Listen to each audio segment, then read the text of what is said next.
Halo, Assalamualaikum warahmatullahi wabarakatuh. Apa kabar teman-teman?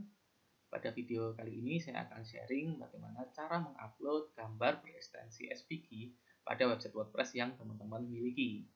Nah, apa itu SVG dan bagaimana cara penggunaannya nanti akan kita bahas. Tapi sebelumnya silahkan subscribe dan juga klik lonceng pada channel ini supaya nanti ketika saya upload video baru teman-teman langsung dapat notifikasinya.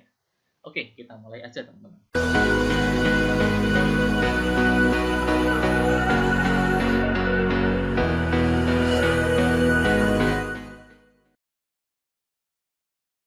Oke, sebelum membahas lebih lanjut, saya akan menjelaskan terlebih dahulu apa itu gambar SVG. Jadi gambar SVG atau singkatan dari Scalable Vector Graphics ini adalah gambar berbasis vektor yang komponennya terdiri dari file XML. Jadi misalkan teman-teman memiliki gambar SVG ya, itu ketika dibuka menggunakan text editor seperti Notepad atau Notepad++, maka akan menampilkan script XML di dalamnya. Berbeda dengan gambar berbasis PNG atau JPG yang dia basisnya adalah pixel. Jadi kalau pixel itu terdiri dari kumpulan titik-titik warna yang bergabung menjadi satu dan akhirnya membentuk sebuah gambar. Nah, perbedaan yang mencolok pada gambar berbasis vektor dan pixel adalah ketika gambar ini di-resize ukurannya. Ketika teman-teman menggunakan gambar PNG atau JPG, ketika ukuran ini di-resize, terutama diperbesar ya, maka kualitas gambarnya biasanya akan menurun atau pecah. Mungkin teman-teman pernah mengalami ketika memperbesar suatu desain PNG yang didapatin dari Google atau punya foto kemudian diperbesar, maka titik-titik warnanya akan kelihatan dan gambarnya menjadi kotak-kotak. Nah, ketika kita menggunakan gambar SVG, ini punya fleksibilitas di situ. Ketika gambar ini diperbesar, maka kualitasnya akan tetap. Jadi itu kelebihan yang pertama, teman-teman. Gambarnya fleksibel ketika diperbesar dengan ukuran apapun dan tidak mengurangi kualitas. Kemudian yang kedua, gambar SVG ukurannya lebih ringan daripada gambar berbasis pixel seperti PNG atau JPG. Sekarang kita cek perbandingannya ya. Jadi saya memiliki gambar SVG ini, namanya blob.svg. Ini untuk membuka kita bisa menggunakan image editor, misalkan Illustrator seperti itu, atau menggunakan Corel juga bisa. Nah, ini saya menggunakan Affinity Designer, jadi itu aplikasi sejenis Photoshop, sejenis Illustrator lah, tapi lebih murah gitu teman-teman. Ini kita buka Affinity Designer-nya.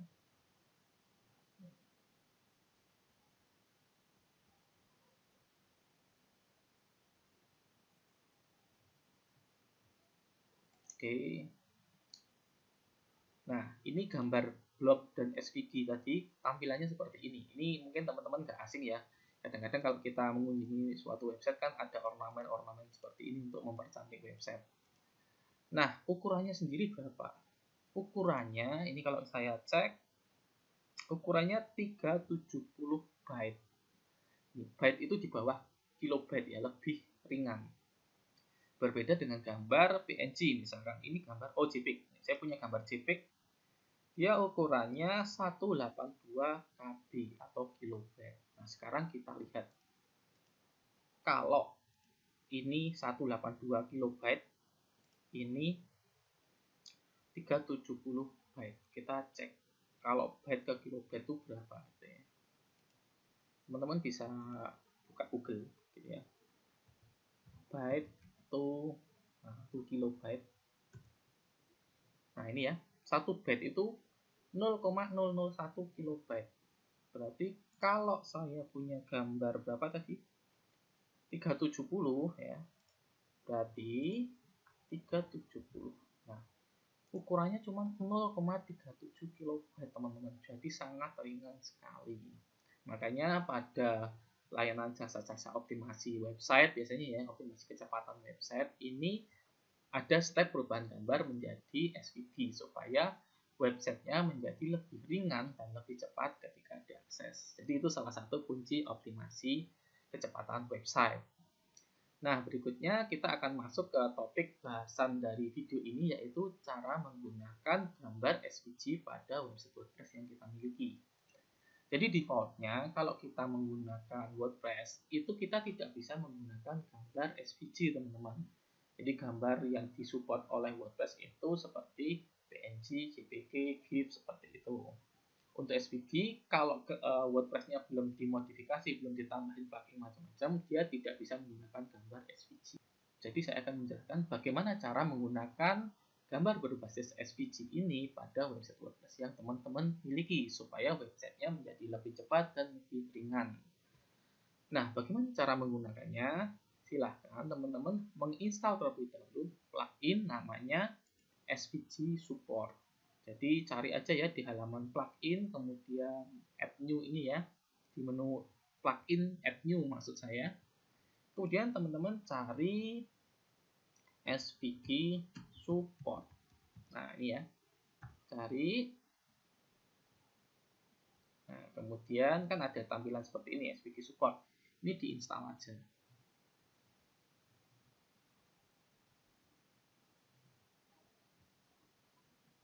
Oke, sudah saya install dan saya aktifkan. Sekarang kita masukin ke landing page yang saat ini saya buat ya. Saya masuk ke all page. Saya membuat landing page menggunakan Elementor, teman-teman. Jadi ini sekalian demo gimana sih kalau menampilkan gambar SVG pada Elementor. Nah, ini landing page-nya sudah terbuka. Saya mau coba masukin gambar di sini ya. Jadi untuk gambar SVG, teman-teman nggak bisa masukin dengan tipe image. Kalau teman-teman nekat menggunakan gambar tipe image, dia nggak akan bisa diupload. Ini saya contohkan. Ini kemudian filenya tadi di sini ya, blog SVG. Nah ya, nggak bisa. Jadi untuk menggunakan gambar SVG, teman-teman perlu menggunakan text editor. Nah, sekarang kita pakai text editor. Ini text editor ya. Saya hapus dulu teksnya, terus add media. Nah, add media. Ini saya sudah punya gambarnya, tapi supaya lebih meyakinkan lagi saya upload ulang. Oke. Nah, ini saya upload. Nah, gambarnya masuk kan. Ini tinggal di insert to post. Nah, gambarnya akan tampil seperti ini. Jadi seperti itu cara nampilin gambar SVG di website yang kita miliki, pakainya text editor. Nah, kalau mau mengubah tampilan atau mengubah ukuran gimana? Teman-teman bisa klik di sini ya. Nah, ini kan tinggal ada gambar pensil. Nah, ini ukurannya bisa diganti di sini. Gitu. Untuk yang lain sama seperti penerapan pada gambar-gambar umumnya. Misalkan teman-teman mau masukin margin, kemudian padding dan lain-lain. Jadi seperti itu teman-teman, ketika nanti teman-teman pengen memasukkan gambar SVG pada website WordPress yang kalian gunakan. Jangan bingung ketika menambahkan gambar SVG menggunakan image lalu gagal. Jadi gunakan text editor untuk menampilkan gambar SVG-nya. Jadi demikian video kali ini. Terima kasih dan semoga bermanfaat. Ingat, jangan lupa like, subscribe, dan jika ada pertanyaan silahkan komen. Terima kasih. Wassalamualaikum warahmatullahi wabarakatuh.